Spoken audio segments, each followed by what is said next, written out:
여러분, 오늘은 나다우TV 오픈 이후로 최고위급 인사분을 모시게 되었습니다. 아시는 분들은 잘 알고 계실 겁니다. 해운 분야에서는 전설로 통하시는 분이십니다. 27살 때 세계 최초 최연소 선장님을 맡으셨고, 야구 팬들에게는 너무나 잘 알려져 있겠지만 38살 때 롯데자이언츠의 최연소 단장님을 역임하신 송종규 회장님이십니다.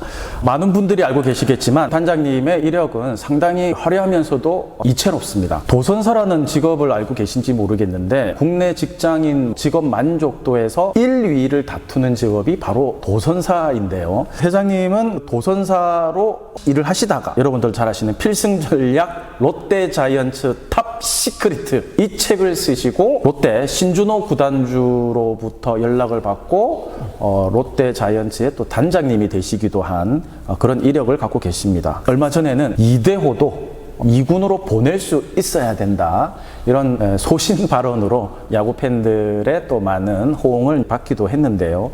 나아가서는 차기 KBO 총재로 모셔야 한다는 그런 여론까지 일 정도로 온라인에서 상당한 이슈가 된 분이시기도 합니다. 안녕하세요. 네, 안녕하십니까, 단장님. 오프닝 멘트가 네. 거창하고 과분해서 네. 제가 좀 몸둘 바를 모르겠습니다. 우리 평소 사랑하고 같은 연대감을 갖고 있는 자이언츠 팬들과 만나서 인사를 할 수 있는 이런 기회가 돼서 너무나 개인적으로 즐겁고 반갑습니다. 먼저 그 책 이야기부터 해보려고 하는데요. 네. 저도 소문으로만 듣다가 오늘 처음 봅니다. 네. 필승 전략 롯데자이언츠 탑 시크릿. CIA, FBI 기밀 문서가 이것보다 더 탑 시크릿일지. 마치 이 책은 무림 세계에서 고수들 사이에서만 전해지는 그런 비기를 담은 그런 느낌이 드는데요. 어떤 책인지 간단하게 좀 소개를 해주신다면. 네, 여러 차례 언론을 통해서 이야기를 했습니다만 네. 1988년, 89년도 이때 롯데자이언츠가 최하위를 거두었습니다. 팬들 사이에서도 굉장히 불평이 팽배해 있고 폭발 직전이었습니다. 그래서 저도 그때 한 2년간 열심히 구단에 야구를 이렇게 하면 안 되겠다. 야구단 선수 운용에서부터 작전, 모든 면에 제 나름대로 노하우를 갖고서 이야기를 전했습니다만은 네. 그것이 하나도 반영되는 기미가 없었어요. 그래서 저도 이제 그때는 나이도 젊고 하니까 이럴 게 아니라 내가 이거를 체계를 세워서 이론화하는 것이 제 3자가 보더라도 납득할 수 있다. 그래서 이제 책을 쓰게 된 동기가 되었습니다. 한편으로 생각하면 얼마나 야구를 보시다가 답답하셨으면 책을 써야겠다라고까지 생각을 하셨을까 싶을 정도인데요. 한권 만들어지는 과정이 그렇게 녹록지가 않기 때문에 야구에 관심이 있었다 하더라도 책으로 쓴다는 거는 쉬운 작업은 아니었을 것 같은데. 당연하죠. 이 책 내기 전에 해운 쪽에서 전문 서적을 집필한 적이 있습니다. 네. 그럼에도 불구하고 이 책을 쓰는 것이 90년도 1월부터 머리에 염두에 두고서 2, 3월부터 이제 본격적으로 시작한 것 같아요. 그래가지고 꼬박 한 6개월 반 정도가 걸렸습니다.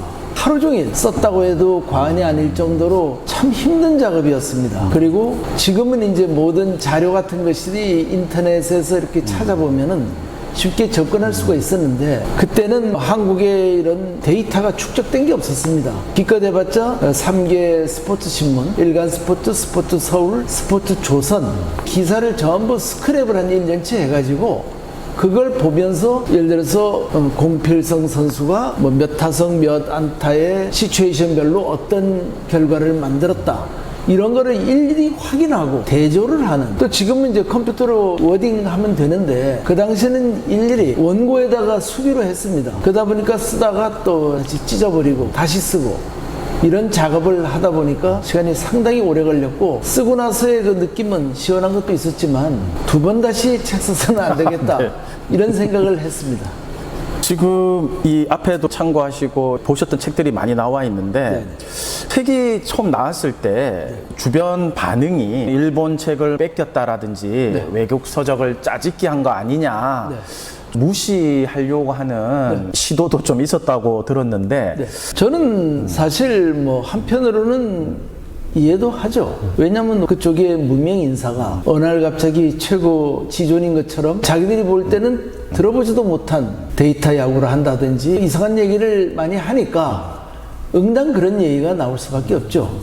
그리고 저는 그때 어떻게 생각을 했냐면은 대부분 저를 그때 비난한 사람들은 그 책을 읽어보지도 않고 그냥 제목이나 보고 아니면은 적당히 한 서너 페이지 들춰보고 그런 결론을 내리지 않았을까. 왜냐하면 사람이라는 거는 자기가 아는 수준의 것이 보이는 거거든요.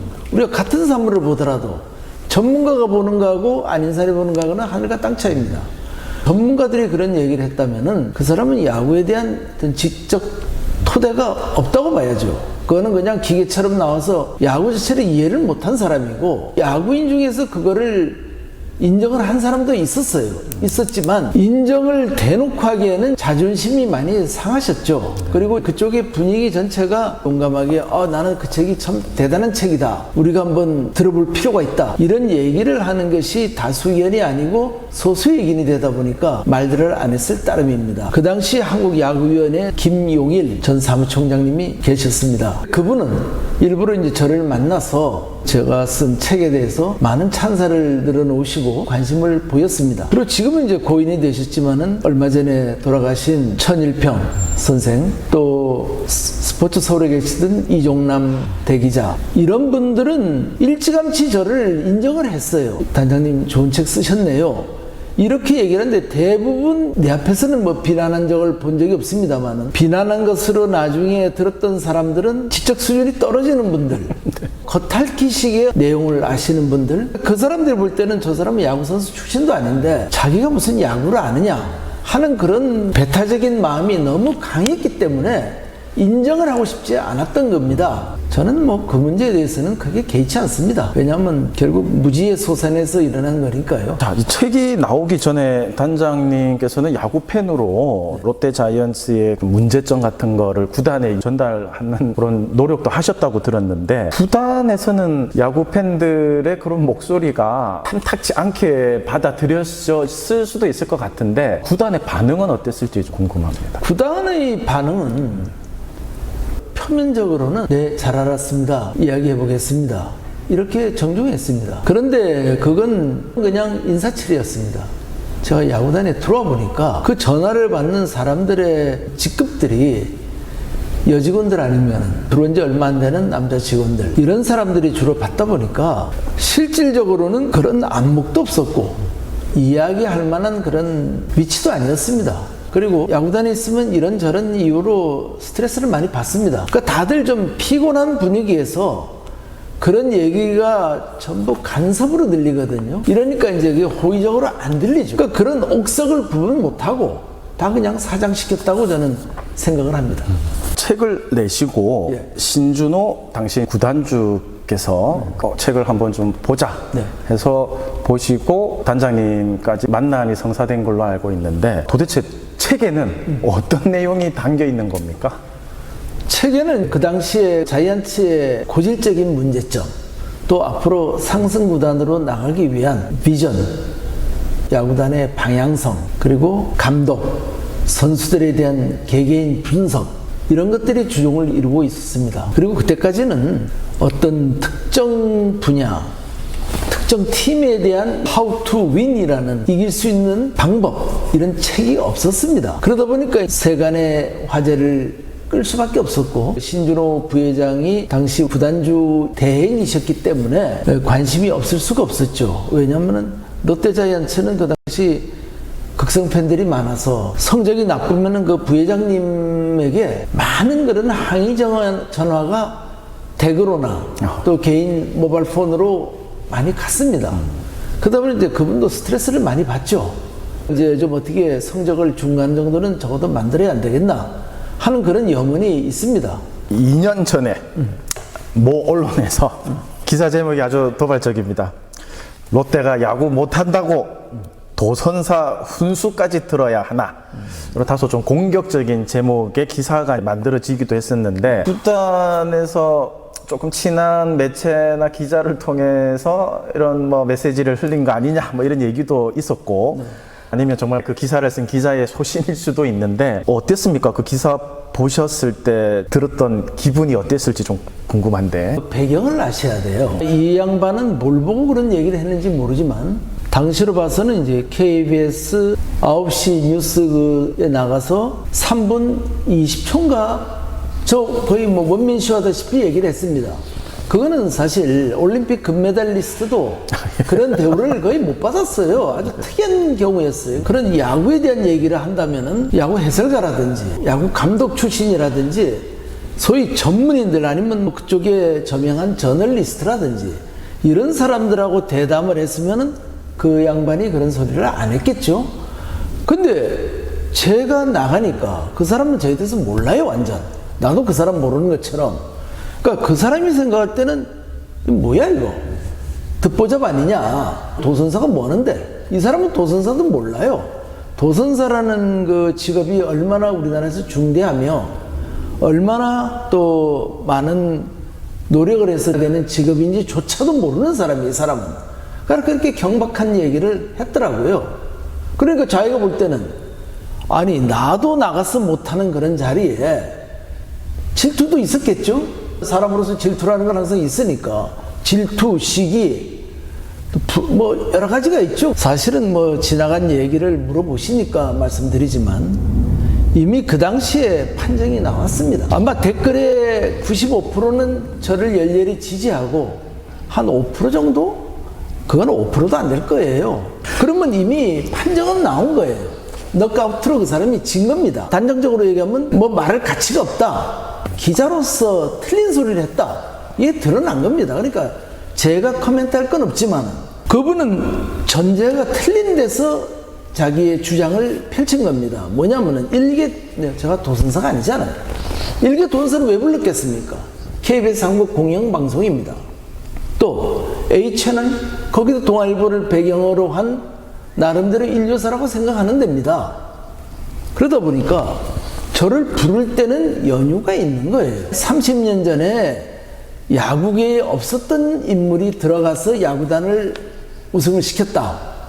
제가 시켰는지 선수가 했는지 그건 보는 사람에 따라 달라요. 그리고 저도 이 자리에서 분명히 오해를 풀고 싶은 거는 제가 우승시켰다 이런 방자한 소리는 하고 싶지가 않습니다. 저도 운이 좋아서 아주 좋은 시간에 좋은 장소에 좋은 직책에 있었던 것이었기 때문에 저의 퍼포먼스가 돋보인 것일 따름입니다. 그리고 또 이색적인 커리어가 그걸 뒷받침해 준 거지. 제가 야구인으로서 단장을 했다면 그렇게까지 각광을 안 받았을 거예요.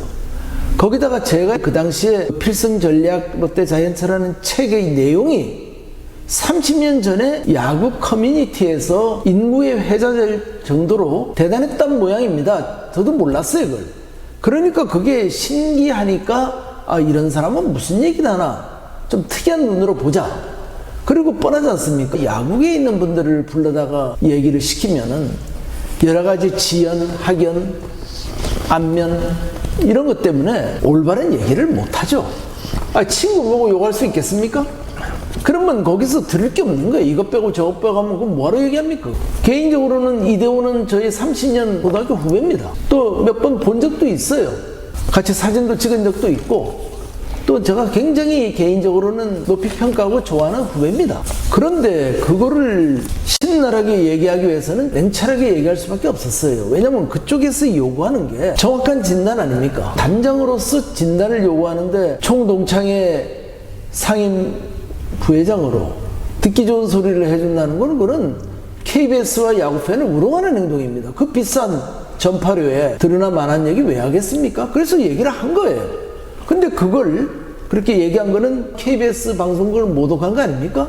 저를 섭외하고 한 분들은 뭐예요? 그렇게 얘기하면 안 되죠. 그리고 저는 그분에게 앞으로 기자 생활을 할 때 이 기자라는 게 그렇지 않습니까? 우리나라 기자들이 어느 순간에 보면은 전부 다 평론가로 바뀌어 있어요. 우리가 정의하는 기자는 보통 리포터를 얘기하는데 어떤 사건이 있으면은 육하 원칙에 의해서 그를 독자나 시청자에게 전달하는 것으로 끝내야 됩니다. 판단은 각자 보기예요.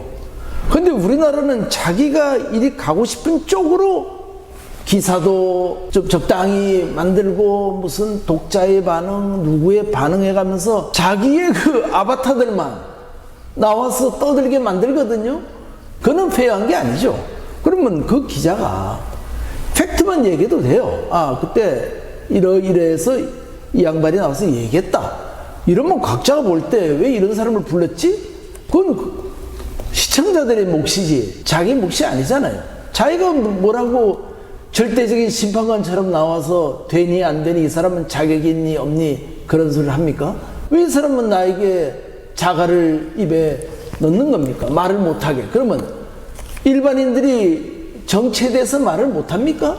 국회의원이 아니라서 말 못하나요? 기자가 아니라서 말 못하나요? 아니면 정치학과 안 나왔기 때문에 말 못하나요? 아니잖아요, 그건. 우리가 생활하는데 관심 있고 하면 얼마든지 표현할 자유가 있어요. 근데 왜 그 사람이 나와서 남보고 자격이 있니 없니 그런 허접한 소리를 했는지 나는 그분이 기자라는 것이 이해가 안 갑니다. 그리고 기자는 감정이 개입하면 안 돼요. 보통 이제 리포터라고 하고 어떤 평을 한다는 이런 걸 이제 보통 에디터라는 얘기를 많이 쓰죠. 그래서 합해서 이제 저널리스트 이렇게 신문자들을 얘기하는데 사람이 시니어 기자가 돼서 한 번쯤 자기 시론을 펼칠 수도 있어요. 그러나 그거는 근본 전제가 틀렸다는 거죠. 나는 그 방송국의 그 격을 떨어뜨린 그런 만행이라고 봅니다. 아, 네. 좀 심했나요? 아니. 살다 보면 이런 사람도 보고 저런 사람도 보고 그렇지 않습니까? 그러니까 그 사람에게 큰 비중을 둘 것도 없어요. 이미 판정은 났고 말을 못하잖아요. 그 다음에 저를 지지하는 사람들이 워낙 많으니까 당신 틀린 일은 하지 말아라. 롯데 자이언츠 팬들은 지금 암에 걸릴 지경인데 너는 뭔 소리를 하느냐. 제가 그 기자였다면 그렇게 표현 안 합니다. 저는 어떻게 표현하냐면요, 사실 롯데 자이언츠가 워낙 헤매고 있기 때문에 30년 전에 여기서 혁혁한 공로를 세우신 분이 지금 도선사로 일하시는데 이런 분까지 나와서 얘기하는 수고를 끼쳐서 되겠느냐. 그건 우리 야구인들 또 우리 야구 관계자 저널리스트들의 무능과 부덕의 수치라고 본다. 그래서 그거를 사죄하는 척하면서 노회하게 이렇게 외곽을 때리는 수법으로 저를 공격했다면 저도 좀 뒷맛은 안 좋겠지만은 인정을 할 수도 있으나 이거는 제목부터가 얼마나 도발적입니까? 그리고 무시하는 겁니까? 예? 그 당시 우리 비하인드 스토리지만은 도선사분들이 많이 분개한 분들이 계세요. 왜 우리 도선사까지 들먹이느냐? 나쁜 얘기 아니에요, 그건? 아니, 우리 기자님 어떻게 생각하세요? 난 그 양반의 그 정신 체계를 이해를 못 하겠어요. 왜 그 사람이 저에게 그렇게 흥분을 하고 적개심을 갖고 얘기를 하는지. 물론 아까 모두에 말씀하셨지만은 뒤에 무슨 사조한 사람이 있지 않느냐? 본 적은 없어요. 나도 얘기는 많이 들립니다만은 그런 얘기는 하고 싶지 않습니다. 그 사람은 몰라요, 나는. 그 사람을. 알고 싶지도 않고요. 그래서 그 사람하고 인연은 이걸로 끝났으면 좋겠어요. 더 이상 언급하고 싶지도 않고 불쾌합니다. 사실 지금은 이제 많이 가라앉았지만은 그 당시에는 저는 어떤 느낌이 드는지 아시겠습니까? 얼마나 황당했으면 그때 H채널에서 연락이 왔어요. 비슷한 질문이 어떻게 보냐 해서 제목 자체가 하도 적개심이 가득한 제목이라 이미 이건 객관성을 잃었다. 볼 필요도 없다 해서 안 봤습니다. 그냥 자세한 내용은 모르겠습니다 그랬어요. 사실 읽지도 않았어요. 그냥 전언으로 들었어요. 무슨 얘기를 했다. 그러니까 그때 뭐 기사 내용 중에 그 당시 같이 야구단에 있었던 어떤 야구인 얘기도 하고 폄하했다는 것 같아요. 그거야 세상에 자기 이해관계에 따라서 좋은 사람이 나쁜 사람도 되고 나쁜 사람이 좋은 사람 되거든요. 그건 아무 의미가 없어요. 그런 얘기는. 그럼 나는 어떤 기분이었느냐. 솔직하게 얘기하면은 너무 좀 오만한 얘기인지는 모르지만은 이미 사서삼경을 독판 사람이 초에 묻혀서 학생들을 가르치니까 한자를 가르치니까 상용 1800자 띈 사람이 네가 뭔데 가르치냐고 손가락질하고 사람이 없다 보니까 별 이상한 놈이 다 나와서 선생질을 한다고 떠드는 꼴로 정말 가소로웠습니다. 예? 물론 그 사람은 얼마나 저를 차후에 공격할 수도 있어요. 말도 안 되는 소리로. 그러나 말은 바르게 해야 돼요. 이거는 감정으로 할 이야기가 아니고 그분이 나에게 할 얘기가 있으면 찾아오라 이거예요. 와서 얘기를 하면은 얼마든지 저는 논리적으로 그 사람을 제압할 수 있는 그게 돼 있습니다. 이런 기사가 있었던 반면에 예. 신드롬이라고 할 수 있을 정도로 회장님의 그 인터뷰가 상당히 많은 매체에 이제 보도되면서 그렇죠. 온라인에서는 단장님을 KBO 차기 총재로 추대해야 되는 거 아니냐. 어떻게 보면 단장님의 거침없는 그런 사이다 발언. 예. KBO 총재 얘기 나오는 것도 아마 들으셨을 것 같은데 단장님 보시기에는 그런 반응들이 왜 나왔다고 생각하시는지. 그거는 이제 우선 그 연휴를 봐야겠더라고요. 7월 12일인가 막 10일 부근입니다. 갑자기 전화기가 불이 난 거예요. 이곳저곳에서 인터뷰하자부터 시작해서 유튜브 하자, 인터넷 매체에서 인터뷰하자, 또 영화사까지 나와가지고 영화 촬영 계약하자 두 군데서나 왔어요. 저는 어안이 벙벙한 거예요. 도대체 이게 무슨 일인가? 영화사에 온 제작부장 보고 도대체 이게 무슨 일이요? 왜 갑자기 오늘 왜 이런 얘기가 막 쏟아지느냐니까 이렇게 미심쩍게 보면서 회장님 모르셨어요? 그래서 내가 커뮤니티에서 난리가 났어요 그러는 거예요. 예? 어느 커뮤니티에서? 나는 그런 커뮤니티가 있다는 것도 몰랐습니다. 인터넷도 잘 안 봤으니까. 누가 저에 대해서 이런 얘기를 하면서 이런 책이 있었는데 30년 전에 쓴 책이 지금도 유효하다. 희망을 얘기했다는 겁니다. 그래서 거기서 상당히 지지를 받았던 모양이에요. 그래 이제 이 사람들이 거기서 힌트를 얻어가지고 자기들도 회의를 해가지고 한국판 머니볼이 있는데 빌리빈 같은 사람이 있는데 영화 하자고 이제 왔고 기타 다른 매체에서도 그래서 왔다는 거를 들었습니다. 그래서 어떤 신드롬이냐고 생각하냐면 제가 30년 전에도 부산에 그런 송정규 신드롬이 있었어요. KBO 사무총장 하다 그만두신 장윤호 그때 일간스포츠 기자였습니다. 그분이 그 신문에도 송정규 신드롬이 뭐 어쩌고 이제 서거한 적도 있었습니다만 당연하다고 보죠. 그만치 롯데 팬들이 우승에 굶주린 겁니다. 그리고 현재에 대해서 짜증스러운 거예요. 로이스터는 우승을 못하더라도 그렇게 불만이 없었어요. 야구 자체가 통쾌했었고 재밌었으니까. 근데 이거는 재미도 없고 우리끼리 하는 얘기로 안 걸리는 야구만 하고 있거든요. 그러니까 이제 이런 사람이 와서 시원하게 쾌도난마처럼 좀 풀어야 된다. 이래가지고 사람들이 요구를 한 겁니다. 그래서 그거는 극히 자연스러운 현상이 아니었나 이렇게 보죠 저는.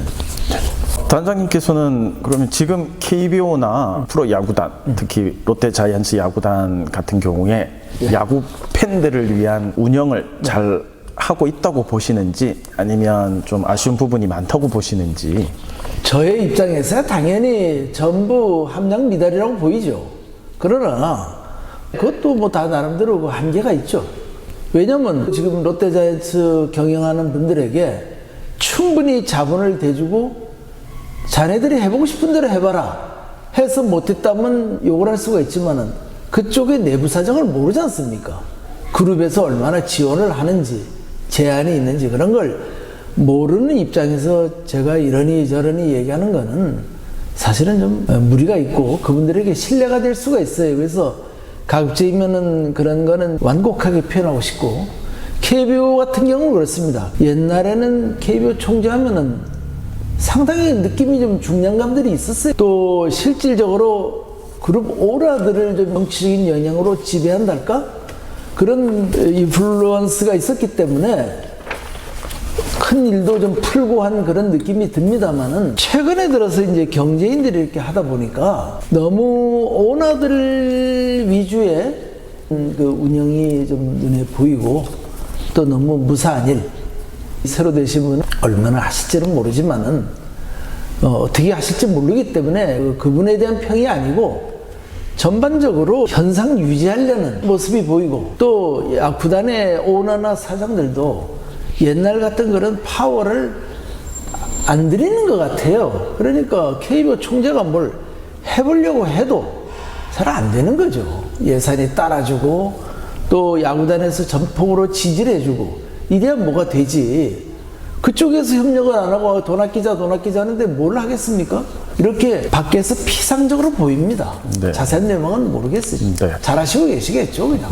팬들에게는 너무나 소중한 두 번째 우승을 안겨줬던 송정규 단장님이시지만 롯데 구단은 무슨 이유였는지 모르지만 우승 후 단장님을 바꾸게 됩니다.